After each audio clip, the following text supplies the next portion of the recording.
And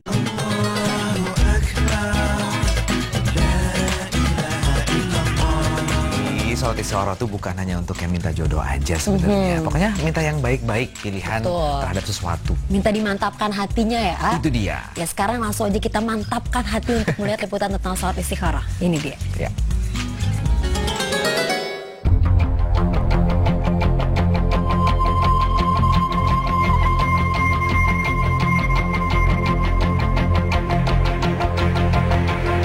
Sholat istikharah.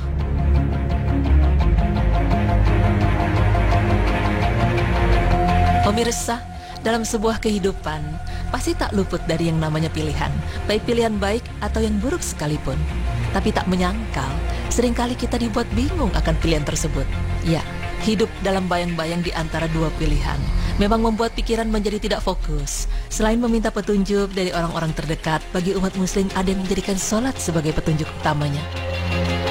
Sholat istikharah sering disebut-sebut sebagai sholat sunnah yang menjadi salah satu cara untuk mendapatkan petunjuk dari Allah Subhanahu wa Ta'ala jika sedang berada di antara dua pilihan. Namun, terkadang kita sering menyalahartikan maksud dari sholat istikharah. Ada yang menyangka bahwa sholat istikharah itu dilaksanakan jika kita tengah berada di antara dua pilihan. Tapi ada juga yang berpendapat sholat istikharah dilaksanakan jika merasa hati kita belum mantap atau masih dilanda rasa ragu. Lantas, manakah yang benar? Dan bagaimana pandangan Islam mengenai sholat istikharah? Berikut penjelasannya. Ya, Islam memang adalah agama yang sempurna. Di dalamnya kita diajarkan dan diberikan tuntunan-tuntunan yang dibutuhkan oleh umat manusia. Namun ketika seorang muslim atau muslimah harus memilih satu di antara dua atau banyak hal, Islam menganjurkan untuk melakukan sholat istikharah. Dalam bahasa Arab, istikharah memiliki arti yaitu memilih atau meminta pilihan terhadap sesuatu agar dapat memilih yang terbaik dari dua hal yang masih ragu. Ya, sejatinya manusia hanyalah makhluk yang tidak punya daya dan kekuatan dalam segala hal tanpa izin Allah Subhanahu wa Ta'ala, termasuk dalam menentukan pilihan terbaik dalam hidup. Maka dengan petunjuknya, semua hal yang akan membawa kebaikan dalam hidup bisa diperoleh, termasuk untuk menentukan pilihan dari suatu hal yang masih gaib dan rahasia. Adapun manfaatnya yaitu dapat menghilangkan keraguan dalam menentukan pilihan, dapat menemukan pilihan terbaik sesuai keinginan atas petunjuknya, kemudian dapat terhindar dari kesalahan dalam menentukan pilihan, serta dapat memantapkan hati dalam mengambil keputusan, insya Allah. Oleh karena itu Rasulullah SAW mensyariatkan adanya istikharah, yaitu permintaan kepada Allah agar Dia berkenan memberikan hidayah kepadanya menuju kepada kebaikan. Yang mana doa istikharah ini dipanjatkan kepada Allah setelah dia mengerjakan salat sunnah 2 rakaat. Allah Subhanahu wa Ta'ala berfirman yang artinya, dan Rabb-mu menciptakan apa yang Dia kehendaki dan memilihnya. Sekali-kali tidak ada pilihan bagi mereka. Maha suci Allah dan maha tinggi dari apa yang mereka persekutukan dengan Dia. Dan Tuhan mengetahui apa yang disembunyikan dalam dada mereka dan apa yang mereka nyatakan. Dan Dialah Allah. Tidak ada Tuhan yang berhak disembah melainkan Dia. Baginyalah segala puji di dunia dan di akhirat, dan baginyalah segala penentuan dan hanya kepadanya lah kalian dikembalikan. Quran Surah Al-Qasas ayat 68 hingga 70. Namun, seringkali terlintas di benak kita sebersit beberapa pertanyaan mengenai istikharah. Seperti bolehkah kita sholat istikharah dengan menggunakan bahasa Indonesia? Dalam hal ini, Jabir bin Abdullah radhiyallahu anhu menjawab, Rasulullah SAW mengajari kami istikharah dalam setiap urusan yang kami hadapi, sebagaimana beliau mengajarkan kami suatu surah dari Al-Quran. Dari ucapan tersebut menunjukkan bahwa dalam istikharah seseorang hanya boleh membaca doa sesuai dengan konteks aslinya. Tidak boleh ada penambahan dan tidak boleh juga ada pengurangan. Sebagaimana suatu ayat dalam Al-Quran tidak boleh ditambah atau dikurangi.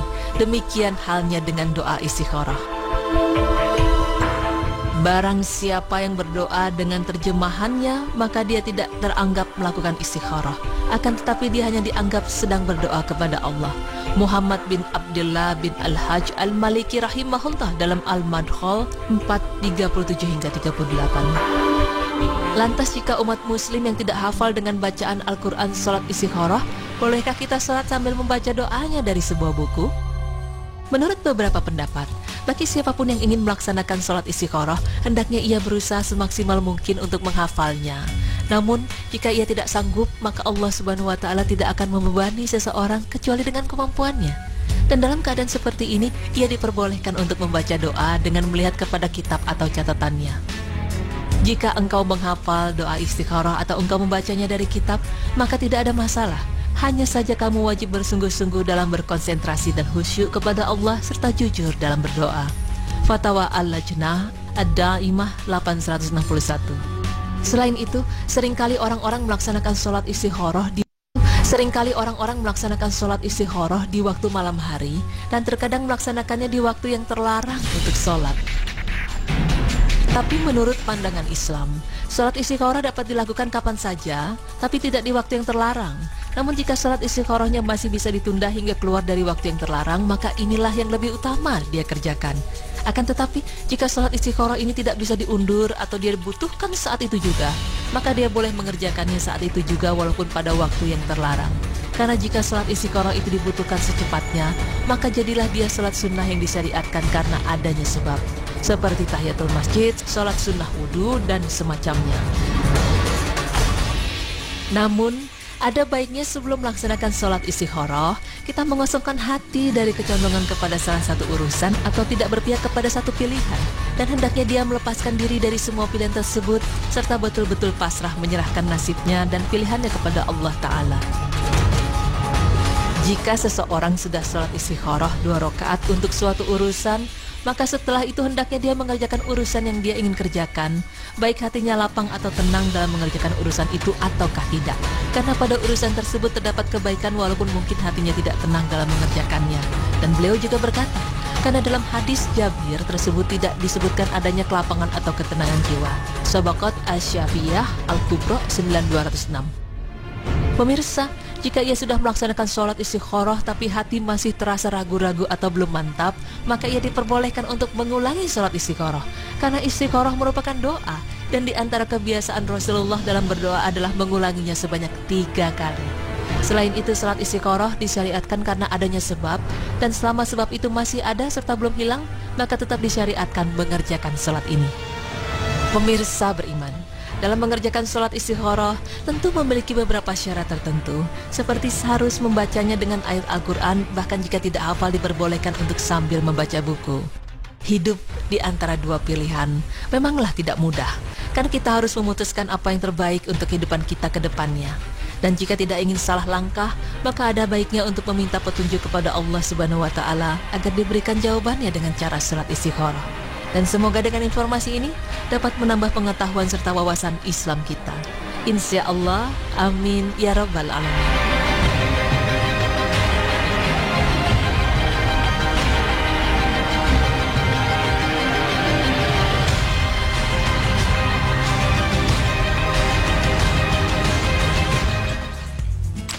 Ya, itu dia tadi mengenai sholat istikharah ya. Sholat untuk memohon petunjuk, pilihan terhadap apa yang mau kita pilih ya. Tidak hanya soal jodoh ya. Jadi kalau misal dalam hal pekerjaan, bingung mau pilih jurusan kuliah buat adik-adik juga. Jadi daripada kita galau di sosial media, mendingan galauin sama Allah langsung. Sholat. Itu yang paling penting. Dan sebetulnya mengenai waktu itu bisa kapan aja. Tapi kalau waktu yang terbaik ya, saya kira pada saat sepertiga malam. Karena seperti yang Allah sampaikan kepada kita, ketika kita ingin bersungguh-sungguh terhadap sesuatu, tapi tidak hadir kepadaku di sepertiga malam, berarti dia itu belum bersungguh-sungguh. Mungkin itu waktu yang lebih enak kali ya, supaya langsung komunikasi kepada Allah. Ya, dan yang pasti harus dikosongkan hatinya. Kita juga nggak boleh memihak ke salah satunya.